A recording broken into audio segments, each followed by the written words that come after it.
evening, I'm Patricia Vallone with a CTV News update. As the pandemic continues, residents at a Greenbelt apartment complex are facing evictions. Now the city of Greenbelt's mayor is stepping in. Mayor Colin Byrd says tenants at Spring Hill Lake area apartments reached out to him over the course of a month, complaining about evictions and managers not renewing leases. Byrd says he's reached out to management about these issues, but they've been reluctant to do anything. Meantime, the city council has drafted 3 bills to restrict rent increases, evictions, and late fees. The council plans to vote on the measures in the next 2 weeks. Byrd says there are resources to help people, such as the Emergency Assistance Fund, but that's not enough. Folks reach out to City Hall. That'll be another way that they can get in touch with some of these resources. But, resources are scarce. And so it's not just throwing money at the problem. It's also putting public policies in place so that individuals who might be inclined to deprioritize their tenants at this time have some public policy incentives to not do that. We've reached out to the Spring Hill Lake area apartments, but have not heard back yet. Byrd says tenants from Glen Oaks apartments have also reached out to him with similar issues. An acrimonious and chaotic debate between President Trump and former Vice President Joe Biden left little time to discuss important policy issues last night. It quickly escalated into a shouting match, with Trump repeatedly interrupting his opponent, and at one point Biden told him to shut up. We asked some local residents their thoughts about last night's debate. I thought the debate was a lot of shouting. I believe most Americans were looking for an opportunity to hear what the next president can do for the nation. Healing of the nation, economic plan, coronavirus, way of handling better. I think there's a lot of shouting match, and in between those shouting match, we are unable to get a clear message on the directions that we're waiting for. So most people were disappointed with this debate. I thought Trump embarrassed himself last night. I thought that he didn't conduct himself the way you would think a president would be conducting himself. I thought Biden did pretty good by keeping his cool and trying to stick to the issues. And I thought that Trump was deliberately trying to sabotage it. Yes, it was awful. For him to be a president, he needs to conduct himself better. I feel that he spent his time in office and it's time to go. 2 more debates are scheduled to take place next month, one on October 15th, the other on October 22nd. State's Attorney Aisha Braveboy today is launching a voters' rights drive for pretrial detainees. Braveboy says an estimated 7,000 people are being held pretrial in Maryland and have the right to vote. She's calling it Operation Protect the Vote for All. Her office is planning a voter registration drive for inmates so they can receive absentee ballots. Voting across the country and here in Maryland is underway. Many registered voters have already received their official ballots. Residents can send their completed ballots through the mail or use one of the county's drop-off boxes. The Prince George's Board of Elections has already placed drop boxes at locations around the county, including at early voting sites and high schools. Ballots will be collected from the drop boxes every day. Elections Administrator Alicia Alexander expects ballot activity to increase as Election Day gets closer. We have certified staff and actually individuals, many of them who have worked as poll workers during previous elections, but of course for COVID-19 have opted to not work the polls this cycle, have decided to help us in opening the drop boxes, collecting the ballots for us. We have a strict chain of custody process to make sure that that process is secure and to make sure that no votes or ballots are tampered with. So voters can be assured that once they drop their ballot in a drop box, that it is in fact secured and that it will make it to the Board of Elections office. Alexander says the county's 20 remaining drop boxes will be delivered to their locations by October 17th.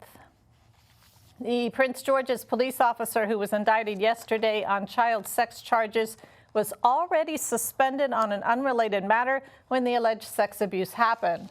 The department suspended Corporal Tristan Thigpen following his arrest for DUI in Nevada.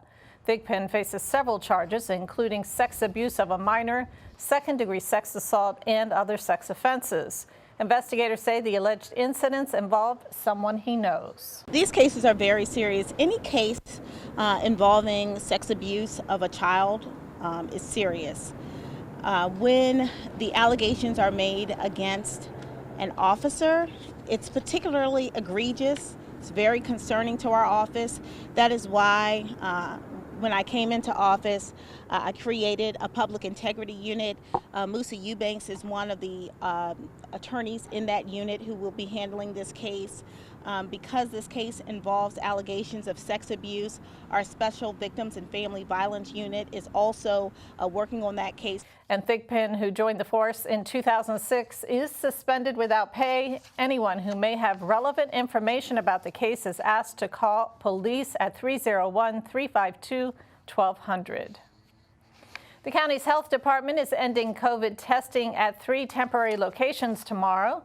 They are Laurel Beltsville Senior Activity Center, the Wayne K. Curry Sports and Learning Complex, and the Chillum Rolling Crest Recreation Center. At the same time, the county is expanding the number of partner test sites across Prince George's. 2 centers will be operating at modified schedules. Testing at Cheverly Health Center runs Monday through Thursday from 9 a.m. to 3:30 p.m. And the Leonard Dyer Regional Health Center will operate weekdays at the same time. For more information, go to health.mypgc.us/COVID testing. A legislative audit finds some major issues with Maryland's Motor Vehicle Administration. The review conducted by the General Assembly raises 12 issues, including failure to track serious driving infractions and issuing driver's licenses to thousands of people who used questionable addresses. MVA officials disputed findings regarding how personal information is safeguarded. They say the agency's mainframe uses multiple data protection measures and that it is federally compliant. A former Metro employee is going to jail for fraud. Former WMATA executive Kirby Smith was sentenced yesterday to 14 days in jail for his involvement in a fraud scheme. He was also ordered to pay $174,000 in restitution. Smith was involved in a scheme with former NFL player Brian Carpenter to steal thousands of dollars from Metro. 2 council members teamed up to provide meals to the county's most vulnerable population this morning. Council members Danielle Glaros and Calvin Hawkins distributed 450 meals to seniors and residents living with disabilities. Volunteers loaded up boxes of food for residents at the New Carrollton Municipal Center. So today we have over 450 meals going out into the community, and half of them are actually being delivered by volunteers, which is incredibly special today. So there's just great need in our community for food. We're really happy to be able to serve and make sure that people get the nourishment they need. Meantime, the Prince George's Police Department will distribute fresh produce to families in need this weekend. The event takes place this Saturday, October 3rd at the Wayne K. Curry Administration Building in Largo from 10 a.m. until noon. Well, first it was healthier snacks and vending machines and school lunches. Now a coalition wants kids to have healthier meals at local restaurants. A bill introduced last week in the Prince George's County Council would ensure that options in kids' meals limit calories, sugar, salt, and fat. Kids and their families are eating out more right now, and that whenever you eat out, of course, you consume more sugar, fat, and sodium, which can lead to health problems for children. So we're just trying to make sure that we can do everything we can to support children in the county living long and healthy lives. This bill would require restaurants in Prince George's County to provide healthier options. It would mandate both a healthy drink as the default for kids' meals, and it would also require a positive nutritional component. So that means that kids' meals in the county would have less fat, less sugar, and less sodium. The measure, CB 71, is supported by a diverse coalition including Sugar Free Kids Maryland, the Prince George's Food Equity Council, the American Heart Association, and the Center for Science in the Public Interest. For the first time, a U.S. aircraft carrier will be named after a black man. The massive ship will be christened the USS Doris Miller, who went by the name Dory, was a mess attendant who became one of the heroes of Pearl Harbor. During that attack, as his ship was sinking, Miller carried wounded shipmates to safety. He then manned a machine gun, shooting at Japanese warplanes. We have to think of Doris Miller as a person that changed the face of America. Because at that time, as I said, in the 1940s, Black men were hired just to be mess attendants. They could not even be trained to be engineers and gunmen and to work on weaponry. It was against Navy regulation. Doris Miller stood up and took charge of a weapon that he had never been trained on and performed heroically. So what better way to recognize a new aircraft carrier than to name it after someone like Doris Miller, who volunteered to run to the fight, stood heroically on board of a sinking ship as it was flooding and was on fire, people dying all around him. And he's shooting a weapon that he was not prepared or trained to shoot.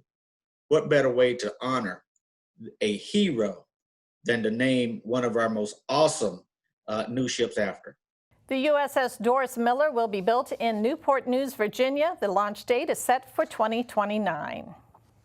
A local mentoring group that's helping young girls break through glass ceilings needs your help winning $25,000. Amara Rose, based at Eleanor Roosevelt High School, is competing in State Farm's Neighborhood Assist competition. Rose helps about 30 Black and brown girls by offering college advice, career readiness, and mentoring opportunities. Here are pictures of some of their field trips, which included a visit to the White House. The group says winning the contest will help them continue to provide their services for free. We provide this mentoring program to the girls at no cost.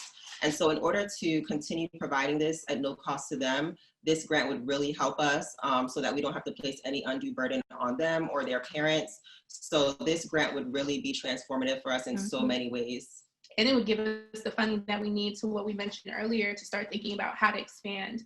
And you can vote for Amara Rose up to 10 times a day until this Friday when the winners will be announced. You can visit imararose.org/State Farm to help this group win. Well, let's get a quick check on your 3-day weather forecast. Tonight, mostly clear with a low of 56 degrees. Thursday, mostly sunny with a chance of showers in the afternoon. Daytime temps will reach a high near 74 and a nighttime low around 53. Friday, mostly sunny with more rain expected. Daytime temps reach 66 degrees and lows will be around 47. Saturday, sunny with a high near 65 and a low of 47. And now for your community calendar. Grab your loved one's laptop and some dancing shoes. The Prince George's Arts and Humanities Council presents Art Moves. Join choreographer Shay Reed for a free Cuban dance session. The virtual event is this Saturday, October 3rd from 10 until 11 a.m. Register now at pgahc.eventbrite.com. And that wraps up our newscast. Thanks for watching. Have a great night. For the latest information on COVID-19 in Maryland, visit the State Health Department website. That's health.maryland.gov. Again, health.maryland.gov. Click the link to the COVID-19 information portal. There you'll find all the latest information about coronavirus. You'll find daily updates on cases and fatalities. Answers to questions about testing and the governor's stay-at-home order are available as well. For specific information about Prince George's, visit princegeorgescountymd.gov. That's princegeorgescountymd.gov. The site offers information about local services for residents and businesses. There's a link for COVID-19 relief donations. Also, food pantry locations are listed. And if you have any questions, call the county COVID-19 hotline at 301-883-6627. That's 301-883-6627.